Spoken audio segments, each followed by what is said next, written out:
pessoal, eu espero que vocês estejam prontos para mais uma aula. Essa vai ser a nossa aula 7 da turma Mariana Groff. E na aula passada a gente aprendeu sobre o princípio multiplicativo, que é básico para a gente começar a resolver problemas de análise combinatória. E aí nessa aula a gente vai aplicar o princípio multiplicativo e aprender mais coisas também. Nesses dois primeiros problemas a gente vai só praticar o que a gente aprendeu. Então, antes da gente começar o primeiro problema, eu vou falar um pouquinho de como acontece uma Olimpíada Internacional para a gente entender um pouco o papel do líder e do vice-líder. Para vocês entenderem um pouquinho essa pergunta estranha.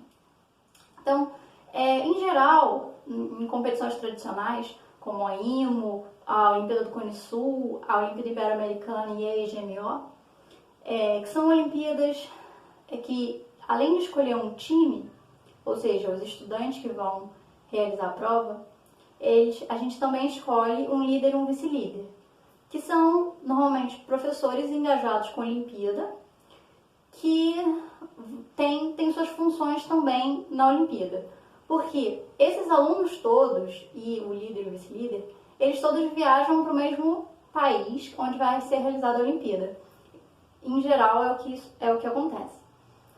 E o papel do vice-líder, por exemplo, é acompanhar os alunos para essa viagem internacional, ficar de olho neles para ver tudo que eles precisam, dar força antes da prova e depois ajudar o líder a corrigir as provas depois que elas foram realizadas.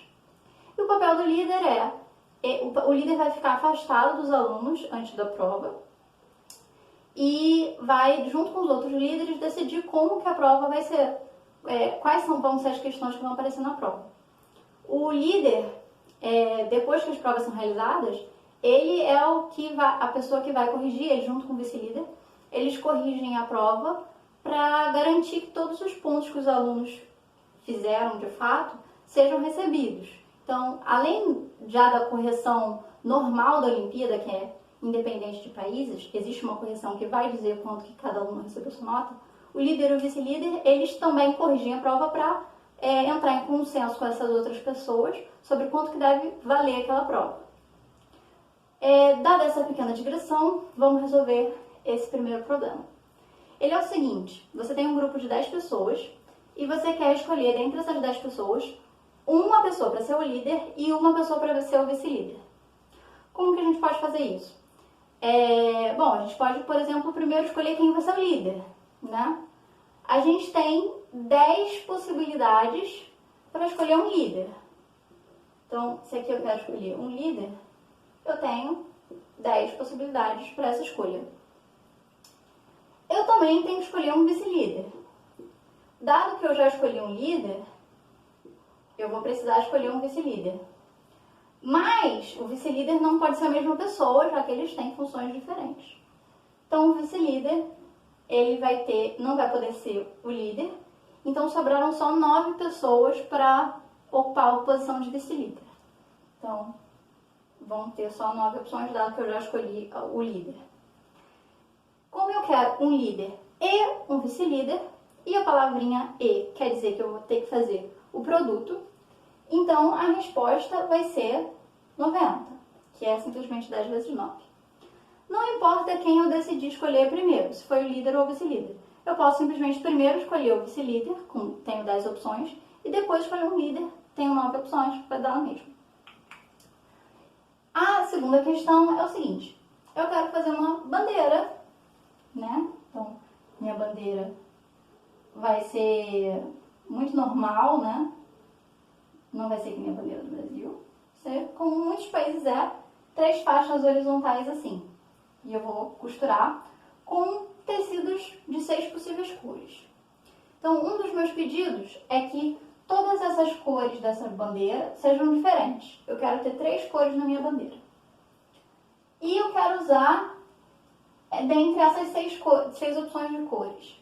Então, quantas bandeiras eu posso formar desse jeito? E um detalhe importante é que eu sei diferenciar se a bandeira está de cabeça para cima ou de cabeça para baixo. Isso vai fazer diferença, você vai perceber a diferença disso em breve, mas por enquanto não se preocupa. você só quer montar uma bandeira, você quer escolher a parte de cima, a parte do meio e a parte de baixo, certo?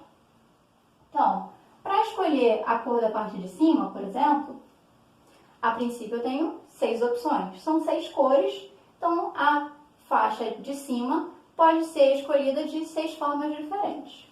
Então, aqui eu tenho 6 opções. Pode ser preto, vermelho, azul, tanto faz. Agora que eu já escolhi a faixa de cima, eu quero escolher a faixa do meio. Quantas opções eu tenho agora para a faixa do meio? Eu não quero que seja da mesma cor que a faixa de cima, porque eu quero que as cores sejam diferentes. Então, eu vou ter só 5 opções para a faixa do meio. Então, dado que eu já escolhi a faixa de cima e a faixa do meio, eu vou querer escolher a faixa de baixo. Quantas opções eu tenho? Agora eu tenho 4 opções porque eu já escolhi 2 cores. Eu não quero que essa cor seja igual a nenhuma dessas duas. Então sobraram só 4 opções aqui para baixo. Repara que não importa se eu escolher a de cima primeiro ou a do meio primeiro. Não importa a ordem que eu escolhi. Se eu escolhi primeiro a de cima, depois a de baixo, depois a do meio, eu sempre vou encontrar 6, 5, 4. E eu quero uma parte de cima, e uma parte do meio, e uma parte de baixo para montar uma bandeira inteira. Portanto, a resposta vai ser 6 vezes 5 vezes 4, que é 120. Existem 120 bandeiras diferentes para serem montadas com 6 diferentes cores, dado que as cores vão ser todas diferentes. Então é isso, continua assistindo para assistir o próximo vídeo. Um beijo e até já!